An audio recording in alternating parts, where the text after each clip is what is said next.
it's got the series of buttons here, lecture notes, some course information, some weekly readings, information on the seminars and essay questions. What are your kind of thoughts about the layout of this? I think I did. So you think it's quite good? It looks like my work, but I'm not sure. I mean, this is Daniel, is it? Yeah, it's Daniel. I suspect that I created that page for him, and he's consequently then gone in and added things into the various sections. So the actual design of the home page there is, I think, my work. I mean, on that topic, I do feel again very passionately that if you're going to have a WebCT course like that, you do need to make it look inviting. And some WebCT courses are awful in as much as they're just thrown in a old house. So I do think that the immediate what's the word? The first impression is an important one. I think a good WebCT course needs to say, come in and explore more. Yeah, and obviously it's got the things you were saying about the discussion forum, and it's got the different lecture notes and all the information about the course. So it's kind of everything that you could want within that. Is there anything on there anything else that's not on there that you'd like to see on there? Yeah, I mean there are lots of other things, because if you look down the side there, where you've got the tools, announcements, calendar, and chat, there are other tools that you could add. For example, like some CAA, there's assessment and assignments tools. There's all kinds of other stuff that you could be putting on there. But as a basic WebCT course, I think that's great. Thank you. And secondly, I'm just going to show you an example here from St Andrews, again using WebCT. Now you see, I would argue that looks a mess. It does look a mess. I'd agree with you there. But if you look at the actual the content of what's inside it, you've got information about the student staff liaison committee. You've got information of whatever problems, how they can raise problems.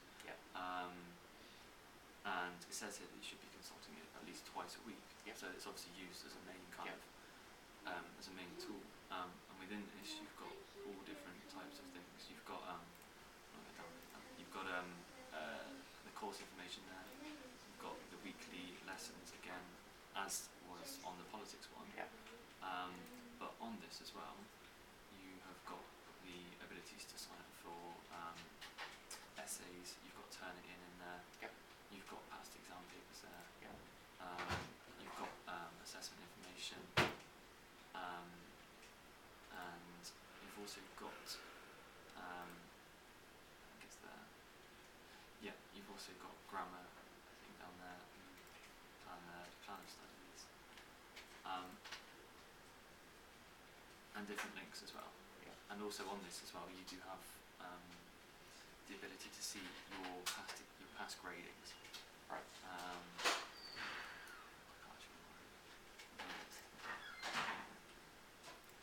That's sort of tracking my progress, is it? Yeah. Like that. So there you've got your progress and how you've done within the year. You've got all the different statistics, and sometimes it's quite nice to see how you've done within the year, and also kind of how your progress is done. You've got a graph showing you. So what are your thoughts about this? I don't like the design of it. I think it looks very untidy and messy, which I think puts people off. It's full of stuff, and I'm sure lots of that stuff is good, but it is still full of stuff. I'm not quite sure how easy it is to find that stuff. I'd have to look at it more.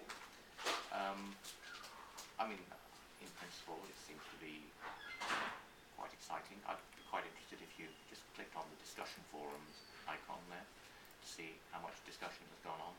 Oh, a bit. Okay, so they've engaged in a bit of discussion, which is good. I like that.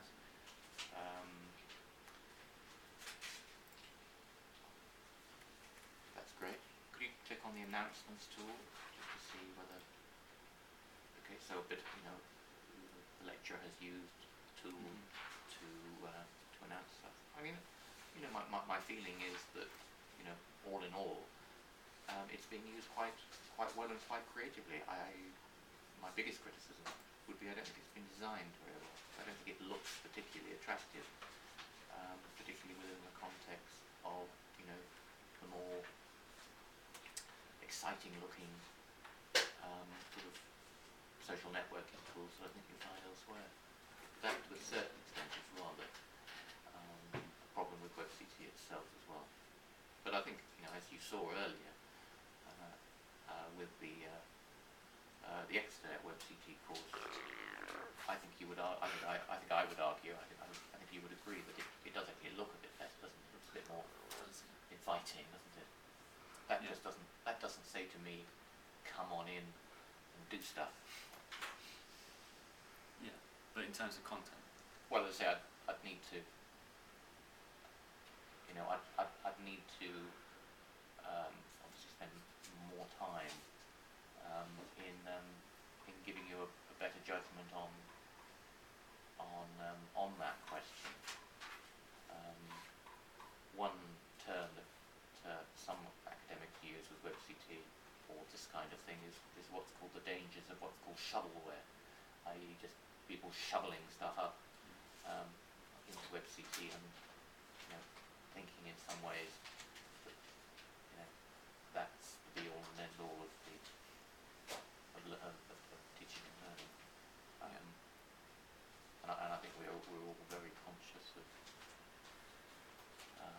what we know, this the notion of information overload in students at the moment. I think we're all, you know, in a serious situation whereby there's so much stuff out there that we don't quite know what to do with it all, and without, you know, looking at it more closely. My immediate reaction is that there might be an awful lot of stuff in there, which at the end of the day just makes students go ah. But I am really glad to see WebCT being used slightly more interactively, at least, than just being a repository for content. Okay, well, thank you very much for that. You're Sorry I welcome. took so much of your time. You're welcome. Yeah, I apologise for my Really stomach useful. making very strange Yeah, noises. you